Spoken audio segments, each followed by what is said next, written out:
الحمد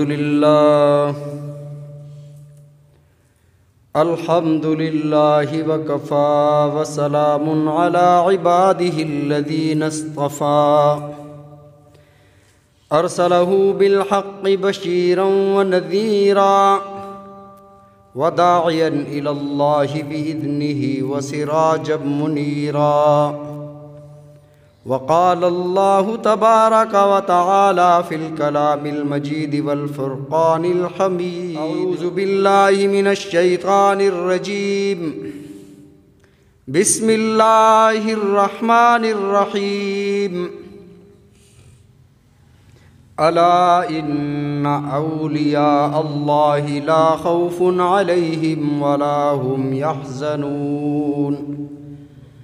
وقال الله تبارك وتعالى في مقام آخر: إن الذين قالوا ربنا الله ثم استقاموا تتنزل عليهم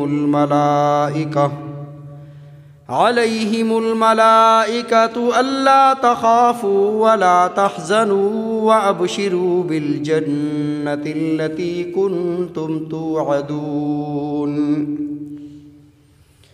نحن أولياؤكم في الحياة الدنيا وفي الآخرة ولكم فيها ما تشتهي أنفسكم ولكم فيها ما تدعون. نزلا من غفور رحيم. وقال النبي صلى الله عليه وسلم: من رأى منكم أمرا منكرا فليغيره بيده فإن لم يستطع فبلسانه فإن لم يستطع فبقلبه ذلك أضعف الإيمان أو كما قال عليه السلام. صدق الله وصدق رسوله النبي الكريم. ونحن على ذلك لمن الشاهدين والشاكرين والحمد لله رب العالمين. اللهم صل على محمد وعلى آل محمد كما صليت على إبراهيم وعلى آل إبراهيم إنك حميد مجيد. اللهم بارك على محمد وعلى آل محمد كما باركت على إبراهيم وعلى آل إبراهيم إنك حميد مجيد. محترم دوستو، بزرگوں، آپ حضرات کے سامنے کلام مقدس فرقان حمید سے چند آیات اور حدیث مبارکہ تلاوت کی. دعا ہے کہ رب العزت مجھے صحیح بیان کرنے کی اور ہم سب کو اخلاص کے ساتھ سمجھنے کی، عمل کرنے کی توفیق عطا فرمائے. آمین ثم آمین. آج کا دور فتنوں کا دور ہے. امت مسلمہ فتنوں کا شکار ہے، اور فتنے اس شکل میں آ رہے ہیں، پتہ ہی نہیں چل رہا کہ کیا اصل ہے کیا نقل ہے، کیا صحیح ہے کیا غلط ہے. جو آیت مبارکہ تلاوت کی، اللہ رب العزت نے اس آیت مبارکہ میں اپنے اولیاء کی، اپنے دوستوں کی نشانیاں ارشاد فرمائیں کہ یہ میرے اولیاء ہیں، یہ دوست ہیں. ہم تو ہر ننگے کو ولی سمجھ لیتے ہیں، جو لباس سے بیزار ہو، جو شریعت مطہرہ کی کھلا خلاف ورزی کرتا ہو، جو نماز نہ پڑھتا ہو، جو روزہ نہ رکھتا ہو، جو لوگوں سے مانگ کر کھاتا ہو، ہم اسے اللہ کا ولی سمجھتے ہیں. اللہ کے ولی، اللہ کا دوست وہ کون ہے، اس کی شان کیا ہے، اس کو اللہ رب العزت نے اپنے کلام میں ارشاد فرمایا. جب کہیں ایسے حالات پیش آ جاتے ہیں کہ حق اور باطل کا پتہ نہ چل رہا ہو، پھر اللہ فرماتے ہیں کہ میرے کلام کو کھول کر پڑھ لینا، تمہیں حق اور سچ واضح نظر آ جائے گا۔ جب حق اور باطل مل جائے، پتہ ہی نہ چلے، تو پھر اللہ کا قرآن پوری شدت کے ساتھ، آب و تاب کے ساتھ حق اور سچ بیان کرتا ہے۔ فرمایا الا ان اولیاء اللہ لا خوف علیہم ولا هم یحزنون، بے شک جو اولیاء اللہ ہیں، جو اللہ کے دوست ہیں، لا خوف علیہم ولا هم یحزنون، نہ انہیں کسی شے کا خوف ہوتا ہے، نہ وہ غم زدہ ہوتے ہیں۔ دنیا آئی ہے تب بھی الحمدللہ، دنیا گئی ہے تب بھی الحمدللہ، ہر حالت میں اللہ کا شکر ادا کر رہے ہیں۔ دوسری جگہ اللہ نے ارشاد فرمایا ان الذین قالوا ربنا اللہ، اولیاء کی نشانی اللہ نے ارشاد فرمائی ان الذین قالوا ربنا اللہ ثم استقاموا، بے شک وہ لوگ وہ کہہ دیتے ہیں کہ ہمارا رب اللہ ہے، ربنا اللہ، ہمارا رب اللہ ہے، پھر ظلم و ستم کا سیلاب آ جائے، مصائب اس پر بارش کے قطروں کی طرح آ جائیں، دنیا اس کے لیے مصیبت بن جائے، وہ گھبراتا نہیں ہے۔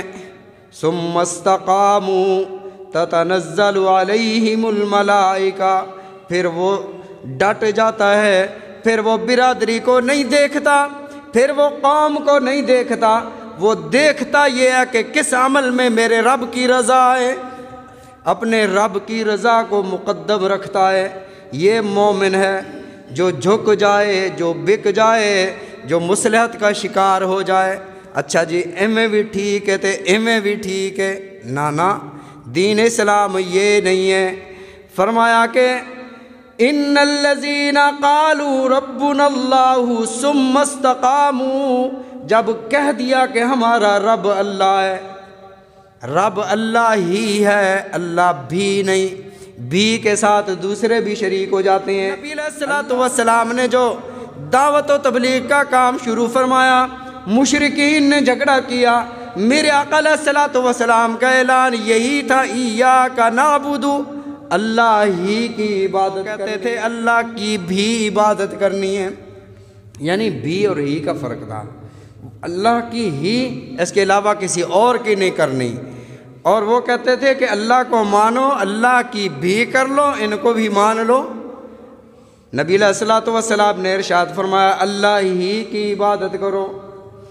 تو اللہ نے فرمایا ربنا اللہ، جب یہ کہتے ہیں ہمارا رب اللہ ہی ہے، پھر ساری دنیا سے منہ موڑ لیتے ہیں، ساری دنیا مخالف ہو جائے۔ پھر توحید تو یہ ہے کہ خدا حشر میں کہہ دے یہ بندہ دو عالم سے خفا میرے لیے ہے، قیامت کے دن رب کہہ دے کہ یہ بندہ دنیا سے صرف اس وجہ سے ناراض تھا۔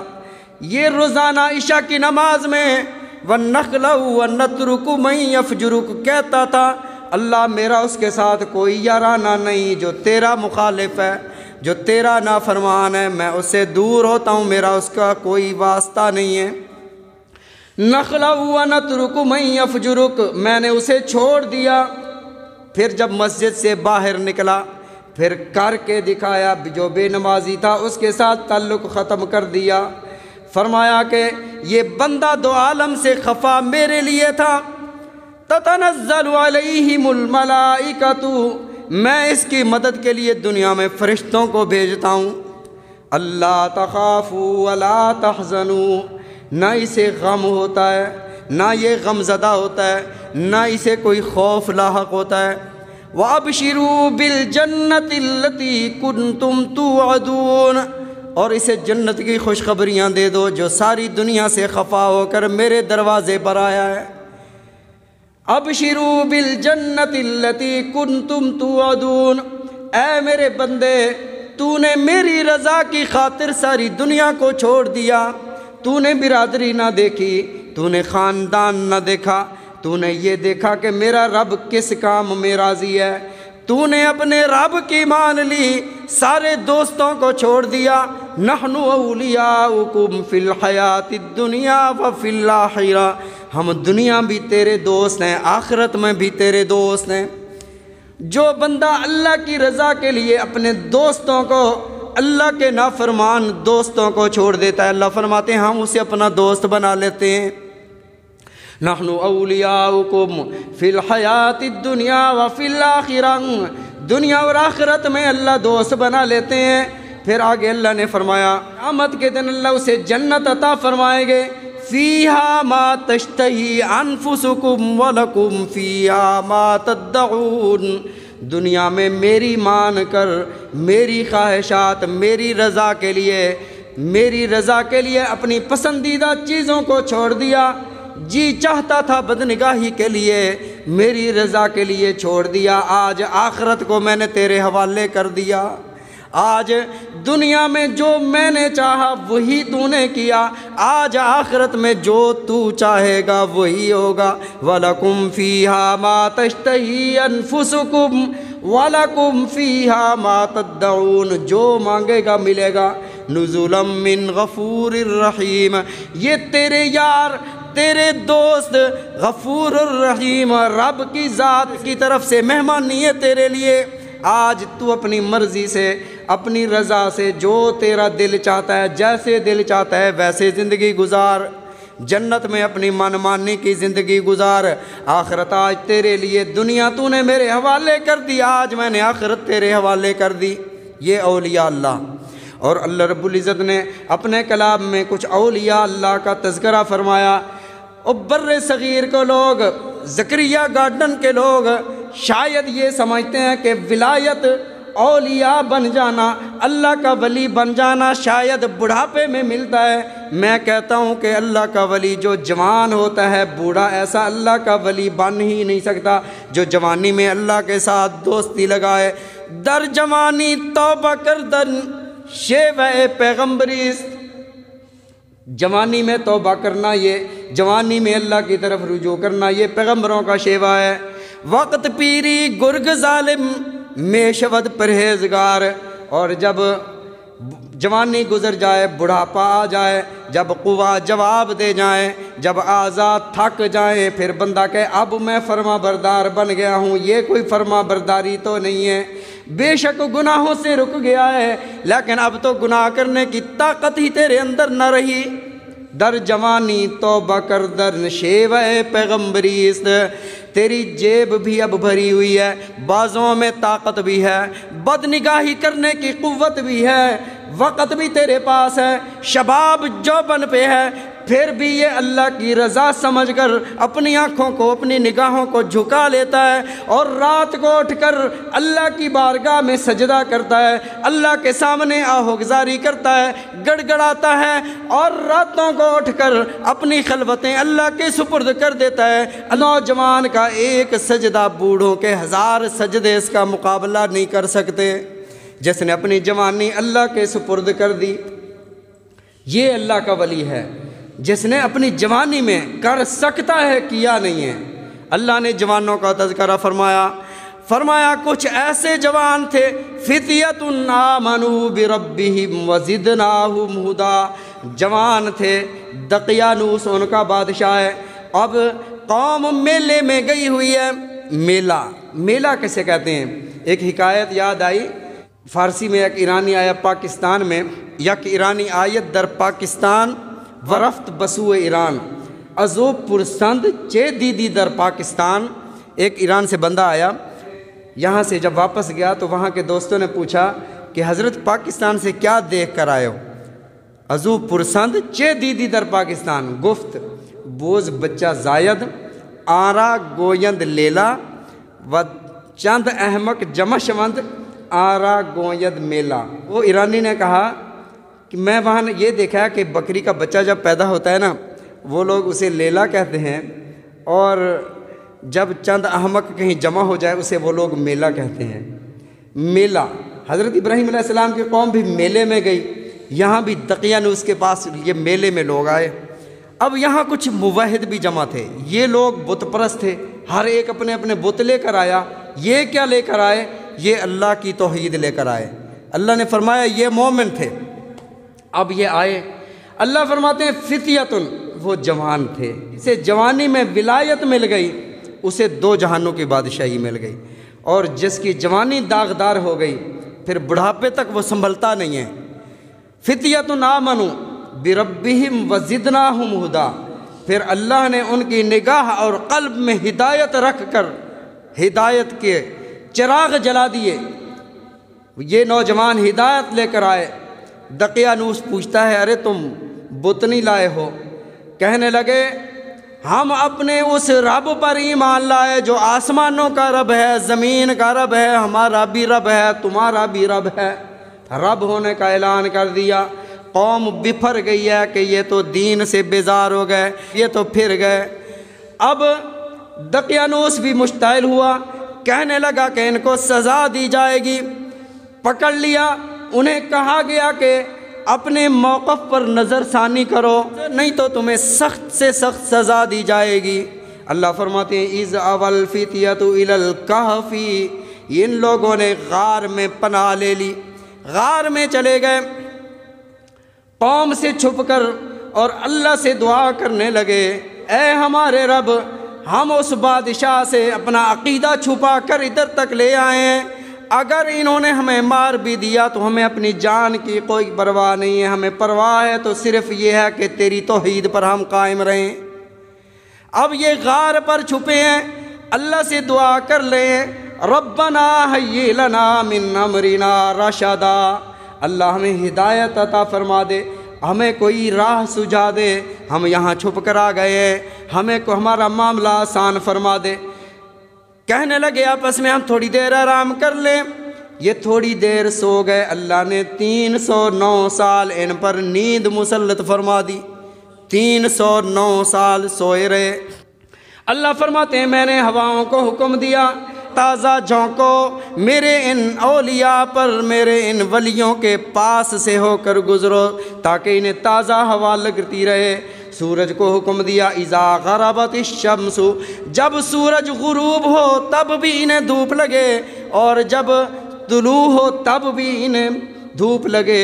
وَنُقَلِّبُهُمْ ذَاتَ الْيَمِينِ وَذَاتَ الشِّمَالِ، یہ 309 سال ہم نے انہیں سلائے رکھا، ان کے پہلو ہم بدلتے رہے۔ اللہ فرماتے ہیں ہم ان کے پہلو بدلتے رہے، جب دایاں پہلو تھک جاتا بائیں پہ لٹا دیتے، بایاں تھک جاتا دائیں پہ لٹا دیتے۔ نقلبہم ذات الیمین و ذات الشمال، پھر 309 سال یہ اللہ کے اولیاء سوئے رہے۔ پھر جب بیدار ہوئے کذالک بعثناہم لیتسالوا بینہم، جب اٹھے کہنے لگے آپس میں پوچھنے لگے ہم کتنی دیر سوئے ہیں۔ لبسنا یوما او بعض یوم، انہوں نے کہا کہ ہم ایک دن کا کچھ حصہ آرام کیا ہے، ہم تھوڑی دیر سوئے ہیں۔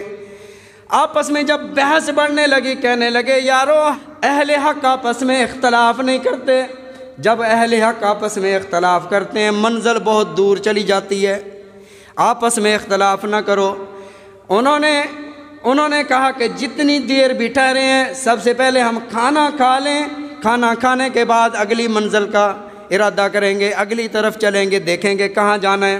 ایک ساتھی کو بھیجا، اللہ فرماتے ہیں اس ساتھی کو یہ کہہ کر بھیجا جا کر کسی مسلمان سے کھانا خریدنا ہے، کسی اچھے ہوٹل سے کھانا لینا ہے۔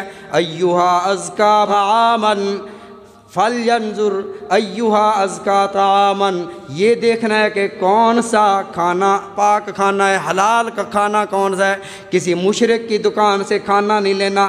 اب یہ بیواریقی کو پیسے فلوس، وہ جو اس دور کی رقم تھی وہ لے کر گیا۔ یہاں سے مفسرین کرام رحمہم اللہ نے فرمایا کہ جو اولیاء اللہ ہوتے ہیں، جو اللہ کے ولی ہوتے ہیں، وہ اللہ کے علاوہ کسی در کے پر جا کر منگتے نہیں ہیں، وہ مانگتے نہیں ہیں، وہ نظر اللہ نیاز حسین جا کر نہیں کہتے، یہ نہیں کہتے کہ دے دو نہیں تو تمہارا گھر اجڑ جائے گا، وہ بد دعائیں نہیں دیتے، اللہ کے ولی دعائیں دیتے ہیں۔ تو فرمایا بِوَرِقِكُمْ هَٰذِهِ، یہ فلوس یہ پیسے لے جاؤ، اب یہ ہوٹل والے کے پاس جا کر یہ بندہ جاتا ہے، پیسے دیتا ہے ہوٹل والا، کبھی پیسوں کو دیکھتا ہے، کبھی اس نوجوان کو دیکھتا ہے، کبھی اس مجاہد کو دیکھتا ہے، کبھی اس اللہ کے ولی کو دیکھتا ہے، کہتا ہے کہ کیا تمہیں کہیں خزانہ ملا ہے؟ وہ کہتا ہے کیوں، کیا بات ہے، تیرے دماغ تو خراب نہیں ہوا؟ اب یہ بھی بپھر گیا۔ یہ جو آنے والا مجاہد تھا، جو توحید پرست ہوتا ہے، وہ لگی لپٹی نہیں کرتا، وہ دو ٹوک بات کرتا ہے، وہ کھری بات کرتا ہے۔ یہ موحد کہتا ہے کہ تیرا دماغ تو نہیں خراب ہوا، ہم کل گئے ہیں، آج تیرے سکے بدل گئے ہیں، آج یہ خزانہ بن گیا ہے۔ کہنے لگے کہ یار یہ تو 309 سال 3 صدیاں پہلے کا یہ سکہ ہے، یہ کہاں سے لایا ہے؟ اس نے کہا کہ ہماری تاریخ میں یہ لکھا ہوا ہے کہ اتنے آدمی گئے تھے، گم ہو گئے تھے، بادشاہ دقیانوس سے تلاش کرتا رہا تھا کہیں وہ تو نہیں ہو۔ اور حالات یہ تھے کہ دقیانوس تو مر گیا، وہ قوم بھی بدل گئی۔ یہ جانے والا دیکھتا ہے کہ گلیاں بھی اور ہیں، درخت جہاں نہیں تھے وہاں درخت اگے ہوئے، جہاں درخت تھے وہاں عمارتیں بنی ہوئی، سارا ماحول بدلا۔ اسے بھی کچھ شک ہوا کہ یہ ماحول بدلا ہوا ہے۔ اس ہوٹل والے نے بتایا کہ جو بادشاہ ہے وہ بھی موحد ہے اور یہ ساری قوم مسلمان ہو گئی ہے، بت پرستی ختم ہو گئی ہے۔ 309 سال اس بات کو ہو چکے ہیں۔ بادشاہ کے پاس لے آئے۔ جب یہ بادشاہ کے پاس آئے تو بادشاہ اللہ کی بارگاہ میں گڑ گڑا کر رو رہا تھا۔ ہوا یہ تھا کہ قوم میں کچھ ایسے لوگ پیدا ہو گئے تھے جو مرنے کے بعد اٹھنے کا انکار کرنے لگے تھے کہ مرنے کے بعد کوئی زندگی نہیں ہے۔ وہ بادشاہ اللہ کی بارگاہ میں دعا کر رہا تھا، میرے مولا کوئی اسباب پیدا فرما دے تاکہ ان لوگوں کو یقین آ جائے کہ مرنے کے بعد اللہ زندہ فرما سکتے ہیں۔ تو اللہ رب العزت نے اس حالات میں اس موقع پر ان لوگوں کو بھیج دیا جو 309 سال سوئے ہوئے تھے۔ جب بادشاہ کے پاس گئے تو بادشاہ نے ہاتھ کھڑا کر کے فرمایا، بادشاہ نے کہا لوگو تم تو کہتے ہو کہ مرنے کے بعد کس نے زندہ کرنا ہے؟ اسی ذات نے زندہ کرنا ہے جس ذات نے 309 سال ان لوگوں کو سلائے رکھا۔ 309 سال نہ ان کے ناخن بڑھے، نہ ان کے کپڑے بوسیدہ ہوئے، نہ ان کی داڑیاں سفید ہوئیں۔ اللہ نے غار کے اندر وقت کا داخلہ بند کر دیا۔ یہی حال اہل قبر کا ہے۔ جب انسان اس دنیا سے گزر کر قبر میں جاتا ہے، قبر میں وقت کا داخلہ بند ہے۔ کھربوں سال گزر جائیں، جب حشر قائم ہوگا لوگ کھڑے ہوں گے، کہیں گے یار کل تو مرے تھے آج اٹھا دیا ہے۔ حدیث پاک میں آتا ہے، نبی علیہ الصلوۃ والسلام نے ارشاد فرمایا، جب مومن بندہ اس دنیا سے جاتا ہے قبر میں اسے کہا جاتا ہے ایسے سو جا آرام کے ساتھ جیسے دلہن سو جاتی ہے، یعنی اس قدر اربوں سال گزر جائیں اسے انتظار نہیں کرنا پڑے گا۔ اور کافر کو عذاب قبر اس قدر ہوتا ہے کہ کافر کو جب اٹھایا جائے گا کہے گا تو اس مرقد میں ٹھیک تھا، وہاں تو تھوڑا عذاب تھا، آگے تو بہت بڑا عذاب ہے۔ تو میں عرض کر رہا تھا اللہ نے اصحاب کہف کی غار کے اندر وقت کا ٹائم کا داخلہ بند کر دیا۔ باہر زمانہ گزر رہا ہے، چل رہا ہے، ہوائیں چل رہی ہیں، لوگ آ رہے ہیں، جا رہے ہیں، مر رہے ہیں، بڑے ہو رہے ہیں، بوڑھے ہو رہے ہیں، اندر وقت کا داخلہ بند ہے۔ جو اللہ اس پر قادر ہے پھر تمہیں دوبارہ زندہ کرنے پر بھی قادر ہے اور سامنے کھڑا کرنے پر بھی قادر ہے۔ اور یہ اللہ ہر بندے سے پوچھے گا تمہیں میں نے جوانی عطا فرمائی، تجھے وقت عطا فرمایا، مال عطا فرمایا، جان عطا فرمائی، دین اسلام دیا اور اعمال کرنے کے مواقع عطا فرمائے، پھر تو نے کیوں نہ کیا؟ سورہ نساء میں اللہ نے فرمایا یہ بندہ کہے گا اللہ مجھے کافر کرنے نہیں دیتے تھے، نماز پڑھنے نہیں دیتے تھے، یہ مجھے دین حق دین کلمہ پڑھنے نہیں دیتے تھے۔ فرشتے کہیں گے کیا اللہ کی زمین وسیع نہیں تھی؟ فتہاجروا فیہا، تم ہجرت کر جاتے کہیں اور چلے جاتے۔ مطلب یہ عذر قبول نہیں ہوگا۔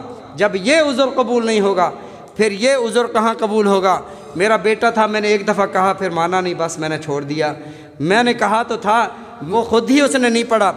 نبی علیہ الصلوۃ والسلام نے ارشاد فرمایا الا کلکم راع الا کلکم مسئول، تم میں سے ہر ایک سے سوال کیا جائے گا، گھر والوں کے بارے میں، بچوں کے بارے میں، کہ تم خود تو نماز پڑھتے تھے، اپنے بچوں کو اپنے اہل و عیال کو نماز کی تلقین کیوں نہیں کرتے تھے؟ یہ ہم سب کی ذمہ داری ہے۔ دوستو آپ جب نماز پہ آؤ اپنے بچوں کو بھی نماز پہ لاؤ، اپنے بچوں کو بھی دین اسلام کے قریب کرو، اعمال کے قریب کرو۔ اللہ تعالی ہم سب کو توحید پر، نبی علیہ الصلوۃ والسلام کی اسوہ حسنہ پر چلنے کی توفیق عطا فرمائے، نبی علیہ الصلوۃ والسلام کے فرامین سمجھنے کی، عمل کرنے کی توفیق عطا فرمائے۔ وآخر الدعوانا الحمد للہ رب العالمین۔